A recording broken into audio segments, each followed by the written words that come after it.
శ్రీ విష్ణు రూపాయ నమః శివాయ. ఒక రాజు తన తండ్రి ఇచ్చిన మాట కోసం సామ్రాజ్యాన్ని వదులుకొని అడవికి వెళ్ళగలడా? ఒక భర్త తన భార్య కోసం సముద్రానే దాటి రాక్షస సంహారం చేయగలడా? ఒక మనిషి కష్టాల్లో కూడా ధర్మాన్ని వీడకుండా జీవించగలడా?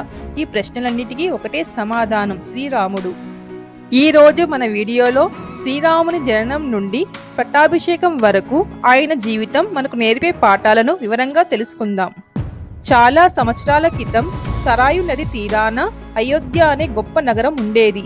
అక్కడ దశరథ మహారాజు ధర్మబద్ధంగా పాలించేవారు. కానీ ఆయనకు ఒకటే వెలితి: సంతానం లేకపోవడం. వశిష్ఠ మహర్షి సూచనతో ఆయన పుత్రకామేష్టి యాగం చేశారు. యాగకుండం నుండి అగ్నిదేవుడు స్వయంగా పాయసాన్ని అందించారు. ఆ యాగం నుండి వెలువడిన పాయసాన్ని ముగ్గురు భార్యలకు ఇవ్వగా చైత్రశుద్ధ నవమి నాడు సాక్షాత్తు శ్రీ మహావిష్ణువు కౌసల్యాదేవికి రాముడిగా జన్మించారు.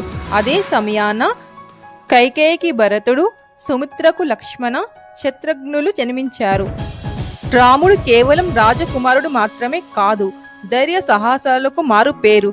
ఒకరోజు విశ్వామిత్ర మహర్షి వచ్చి తన యజ్ఞాన్ని పాడు చేస్తున్న రాక్షసులను చంపడానికి రాముని పంపమని కోరారు. అప్పుడు శ్రీరాముని వయసు కేవలం 16 ఏళ్లు మాత్రమే.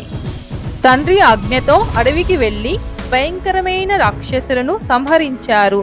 అక్కడే ఆయన అనేక దివ్య అస్త్రాలను పొందారు. ఆ తర్వాత మిథిలా నగరంలో శివధనుసు ఎక్కుపెట్టి విరిచి జగన్మాత అయిన సీతాదేవిని వివాహం చేసుకున్నారు. ఆ కళ్యాణం లోక కళ్యాణానికి దారితీసింది. రాముడికి పట్టాభిషేకం జరగాల్సిన సమయం.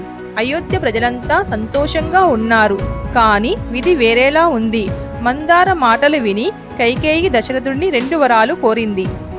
మొదటి వరం భరతుడికి పట్టాభిషేకం, రెండో వరం రాముడికి 14 ఏళ్లు అరణ్యవాసం అని అంటుంది. ఆ మాట విన్న దశరథుడు కుప్పకూలిపోయాడు. కానీ రాముడి ముఖంలో బాధ లేదు. తండ్రి మాట నిలబెట్టడం నా బాధ్యత అని చిరునవ్వుతో కిరీటాన్ని పక్కన పెట్టి అడవికి బయలుదేరుతాడు.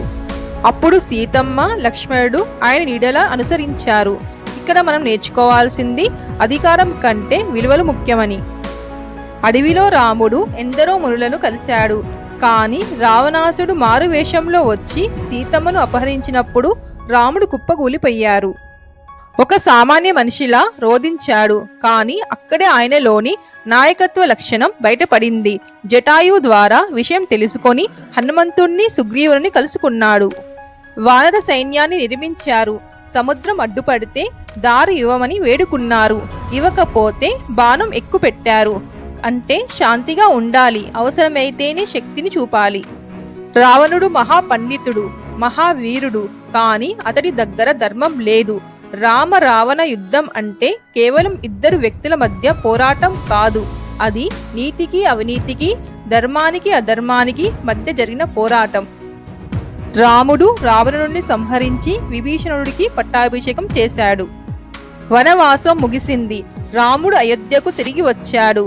ఆయన పాలనలో దొంగతనాలు లేవు, ఆకలి చావులు లేవు, అబద్ధాలు లేవు.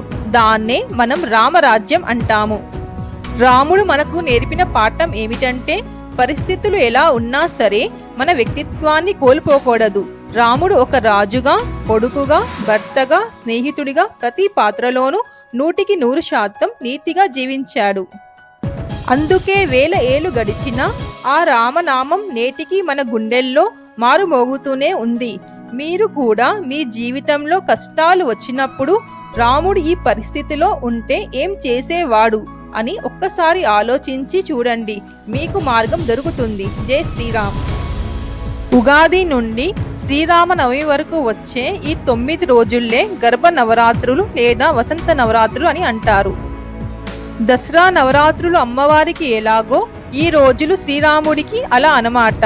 లోక కళ్యాణం కోసం రామయ్య పుట్టక ముందు కౌసల్య గర్భాన ఉన్న ఆ చివరి 9 రోజులను గుర్తు చేసుకుంటూ భక్తులు ఈ వేడుకను జరుపుకుంటారు. జై Shriram. Thank you for watching my video.